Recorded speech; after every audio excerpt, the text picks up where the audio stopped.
नागपूरमधील ठगाणे मंत्रालयातील दालनात बोगस मुलाखती घेतल्याचा धक्कादायक प्रकार उघडकीस। मंत्रालयामध्ये कनिष्ठ लिपिकाची नोकरी देण्याच्या नावाखाली 9,55,000 रुपयांची फसवणूक। एकाला अटक तर 3 आरोपी फरार।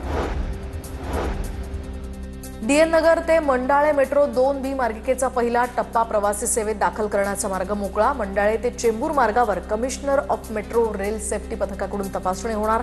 23 किलोमीटर लांबीच्या मार्गिकेवर 19 स्थानकं असणार।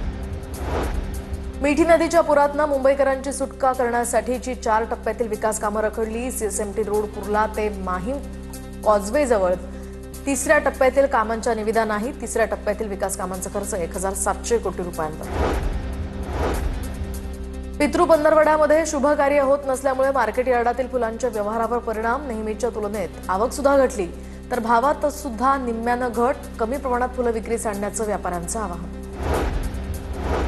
पुणे महानगरपालिकेमध्ये 34 गावं समाविष्ट झाल्यामुळे क्षेत्रीय कार्यालयांवर कामांचा ताण वाढला। महापालिकेकडून क्षेत्रीय कार्यालयांची संख्या वाढवण्यासह नवीन नोकर भरतीचा प्रस्ताव राज्य शासनाला पाठवला।